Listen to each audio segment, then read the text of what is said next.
पश्चिम बंगाल के नंदीग्राम में होगा महासंग्राम, ममता बनर्जी को टक्कर देंगे शुभेंदु अधिकारी। स्टार अभिनेता गोविंदा ने किया स्कूल का शुभारंभ, कहा अपने बेटे बेटी को अच्छी तरह पढ़ाएं।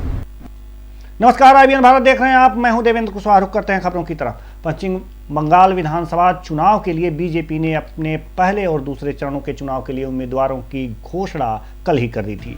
नंदीग्राम से शुभेंदु अधिकारी को टिकट दिया गया है। बता दें कि नंदीग्राम से सीएम ममता बनर्जी चुनाव मैदान में हैं। कुल 57 सीटों के लिए उम्मीदवार घोषित किए गए हैं। वहीं क्रिकेटर से नेता बने अशोक डिंडा को भी टिकट दिया गया है। राजस्थान के सोजत में NH 162 पर पिकअप का टायर फटने से वाहन पलट गया। वहीं हादसे में मछलियों से भरी पेटियां खाई में गिरी। तस्वीरों में आप साफ देख सकते हैं कि किस तरह से यह वाहन पलटा हुआ है। यूपी के मथुरा में थाना प्रभारी ने ग्राम पंचायत पचावर में चुनाव और आगामी त्योहारों को लेकर जनता के बीच जाकर बैठक की और लोगों से शांति व्यवस्था बनाए रखने की अपील की। वहीं सैकड़ों लोगों ने इस बैठक में हिस्सा लिया। फैसू महावर ने बताया कि चुनाव और त्योहार पर कोई भी शरारती तत्व के बारे में तुरंत थाने में सूचना दें। मध्य प्रदेश के जौरा में पुलिस ने फर्जी CBI इंस्पेक्टर बनकर ठगी करते हुए एक व्यक्ति को गिरफ्तार किया है।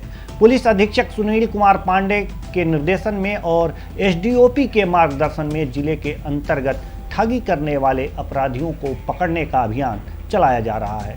उक्त आरोपी को गिरफ्तार कर पूछताछ की जा रही है और आरोपी ने कहां इस तरह की घटनाएं की हैं, इसकी भी जांच पुलिस कर रही है।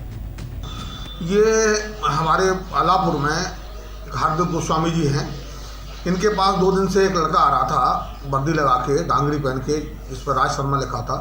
ये बता रहा था कि मैं CBI दिल्ली से आया हूँ, CBI इंस्पेक्टर हूँ और तुम्हारे भाई ने, भावेश ने एक बलात्कार किया है, उसकी डायरी मेरे पास पहुँची है, इसका इन्वेस्टिगेशन कर रहा हूँ। उन्होंने कहा ठीक, हमारे भाई ने तो ऐसा किया नहीं है।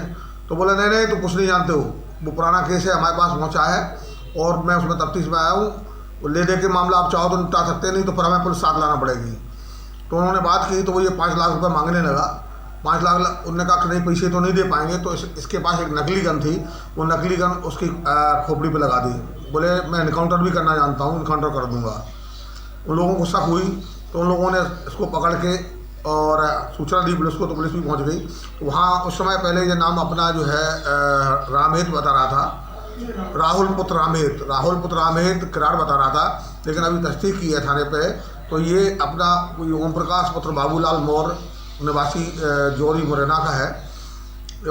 फरियादी हार्दिक की रिपोर्ट पर इसके खिलाफ फर्जी लोकसेवक का प्रत्युपण कर और पैसे मांगने आदि की धाराओं के तहत प्रकरण पंजीबद्ध कर विवेचना में लिया जा रहा है। तो इसने खुद को CBI अफसर दिल्ली से आना बताया था? हाँ, इसने ये कहा था मैं CBI अफसर हूँ, दिल्ली से आया हूँ और एक आपका केस है बलात्कार का, उसमें इन्वेस्टिगेशन करने आया हूँ। ये राजस्थान के हनुमानगढ़ जिले के पीलीबंगा में ब्यूटी पार्लर संचालिका को तेल डालकर मारने के मामले में प्रभारी मंत्री BD कल्ला हनुमानगढ़ पहुंचे। वहीं राज्य सरकार द्वारा सहायता के रूप में 5 लाख का चेक परिवारजनों को भेंट किया। उन्होंने पत्रकारों से बात करते हुए कहा कि जल्द से जल्द इस मामले का खुलासा पुलिस करने वाली है। वहीं मौके पर IG प्रफुल्ल कुमार और SP ने पत्रकारों से बात करते हुए कहा कि हम मामले के बहुत नजदीक पहुंच चुके हैं, बहुत जल्द पूरे मामले का खुलासा होगा।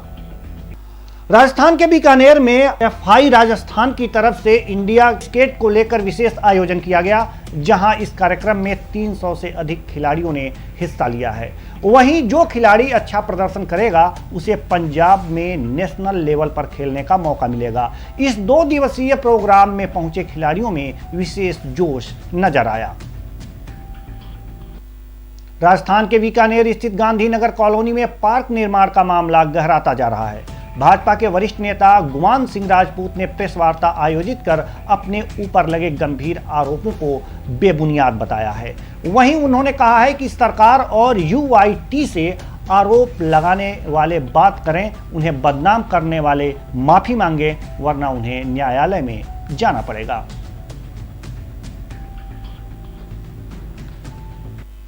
यूपी के आजमगढ़ जिले की द डिस्ट्रिक्ट बार में विधान परिषद सदस्य लाल बिहारी यादव का अधिवक्ताओं ने सम्मान किया। वहीं इस दौरान विधान परिषद सदस्य ने कहा कि वे अधिवक्ताओं की हर समस्याओं को विधान परिषद में उठाएंगे।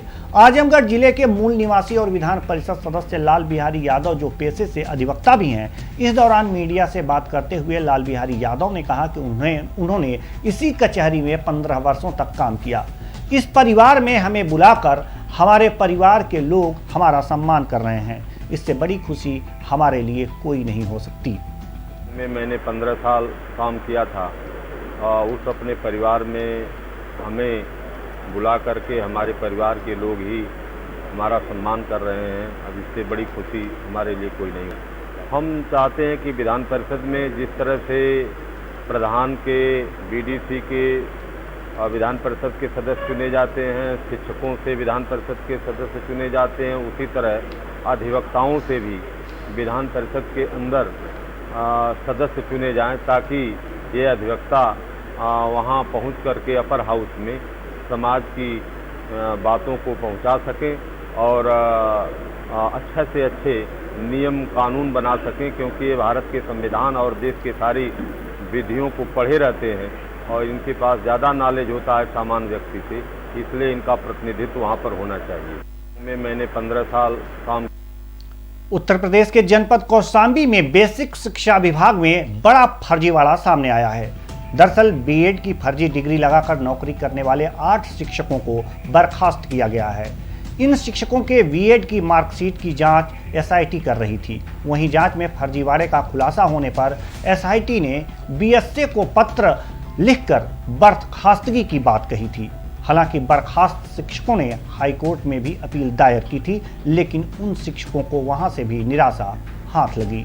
हाईकोर्ट ने कुछ शिक्षकों को बर्खास्त किया है, तो क्या है पूरा मामला? ये बेसिक शिक्षा विभाग में आगरा विश्वविद्यालय से 2004-05 में बीएड डिग्रीधारी शिक्षकों के डिग्री की संदिग्धता को लेकर के पूरा एक जांच हुई थी एसआईटी के द्वारा। तत्क्रम में माननीय न्यायालय में विशेष अपील दाखिल की गई थी किरण लता सिंह बनाम उत्तर प्रदेश सरकार व अन्य, जिसमें 26 फरवरी को जो आदेश पारित हुआ है उसमें जो भी ये फर्जी शिक्षक 2823 और 814 की सूची जो फेक घोषित की गई है, उसके क्रम में हम लोग जो हमारे जनपद में चिन्हित थे कुल 8 लोगों की सेवा पहले ही समाप्त की गई थी, 6 लोगों की, और उनको स्टे मिल गया था बाद में, किंतु अभी इस आदेश के क्रम में हम इनकी पुनः सेवा समाप्त कर दें। तो क्या कोई एफआईआर या रिकवरी जैसा है? एफआईआर का आदेश पूर्व में हुआ है, जिनकी सेवाएं समाप्त हुई थी, एफआईआर दर्ज है, और रिकवरी का आदेश इस कोर्ट के ऑर्डर में स्टे किया, रोका गया है, इस वजह से अभी हम रिकवरी के लिए नहीं जा रहे हैं। कुल 8 लोग हैं। कहाँ से क्या इन लोगों ने फर्जी डिग्री हासिल की थी? ये डॉक्टर भीमराव अम्बेडकर विश्वविद्यालय आगरा से सत्र 2004-05 में बीएड की डिग्रीधारी शिक्षक हैं। हाईकोर्ट ने कुछ शिक्षकों को बर्खास्त। यूपी के मथुरा में द्वारिकाधीश मंदिर परिसर होली के रंगों से सतरंगी हो गया। वहीं श्रद्धालुओं ने रसिया गायन का जमकर आनंद उठाया। द्वारिकाधीश मंदिर में होली की बहार से सराबोर होकर श्रद्धालु जमकर नाचे। वहीं भक्तजन ठाकुर जी के आंगन में नृत्य कर अपने आराध्य को रिझाने का प्रयास कर रहे थे और एक दूसरे को अबीर गुलाल लगाकर ब्रज की होली के रसिया का आनंद लेते दिखे। जी सर, बताएं आगामी होली के पर्व पर क्या कुछ तैयारियां हैं आपके मंदिर की तरफ से? देखिए, पुष्टि मार्गीय संप्रदाय के मंदिर ठाकुर द्वारकाधीश में प्रातःकाल 10 बजे से 11 बजे तक प्रतिदिन होली के रसियाओं का गायन हो रहा है और इस गायन के तहत ही जैसे जैसे उत्सव आगे बढ़ते जाएंगे वैसे वैसे इस क्रम को और नित्य प्रति बढ़ाया जाएगा। जैसे कि आप देखेंगे ठाकुर जी कुंज में विराजमान होकर होली खेलेंगे, ठाकुर जी बगीचे में विराजमान होकर होली खेलेंगे, तो उस प्रकार से इन रसिया गायन की और मंदिर की भव्यता को और नित्य प्रति बढ़ाया जाएगा, जिससे कि देश विदेश से आने वाले सभी तीर्थयात्री इस सब का आनंद ले सकें। यूपी के जनपद एटा के प्राथमिक स्वास्थ्य केंद्र पर डॉक्टर रवि रंजन के संरक्षण में प्राथमिक स्वास्थ्य केंद्र जैथरा पर प्रसव कराने वाली महिलाओं के तीमारदारों से वसूली की जा रही है। वहीं प्राइवेट मेडिकलों से दवाइयां भी मंगाई जा रही हैं। कई बार शिकायत की गई, फिर भी शासन प्रशासन इसका संज्ञान नहीं ले रहा है। जैथरा पर आए हुए हैं, क्या समस्या थी, क्यों आए हुए हैं? डिलीवरी केस था। तो डिलीवरी हो गई? 11 बजे। क्या हुआ है, लड़का है लड़की? लड़का हुआ है। कॉन्ग्रेचुलेसन। यहाँ के जो स्टाफ है क्या सपोर्ट पैसे ऐसे तो नहीं मांग रहे कोई? मांग रहे थे, कर्मी मांग रहे थे 500 रुपये। सफाई कर्मी 500 रुपये मांग रही थी और नर्स मांग रही थी 21 रुपये। 21 रुपये वो मांग रही थी। कितने कितने लिए? 500 लाए डॉक्टर ने। और इंजेक्शन वगैरह भी कुछ लिखा है? इंजेक्शन के बाहर से आया है, उसके और 100 रुपये इंजेक्शन के लिए है। और सफाई कर्मी ने 300 रुपये। 300 रुपये यात्रा पर आए हुए हैं। उत्तर प्रदेश के जिला मुरादाबाद स्थित आर्यभट्ट इंटरनेशनल स्कूल में बॉलीवुड के स्टार अभिनेता गोविंदा पहुंचे, जिसके चलते मुरादाबाद पुलिस प्रशासन ने कड़े सुरक्षा व्यवस्था के लिए भारी पुलिस बल तैनात किया था। वहीं स्टार अभिनेता गोविंदा ने आर्यभट्ट इंटरनेशनल स्कूल का शुभारंभ किया। बॉलीवुड स्टार गोविंदा ने कार्यक्रम में पहुंचे छात्र छात्राओं के माता पिता से अपील कर कहा कि अपने बेटे बेटी को अच्छी तरह से पढ़ाएं लिखाएं ताकि वे आगे चलकर आपके बेटी बेटे कामयाब हो सकें। फिलहाल इस बुलेटिन में इतना ही। मुझे दीजिए इजाजत। नमस्कार।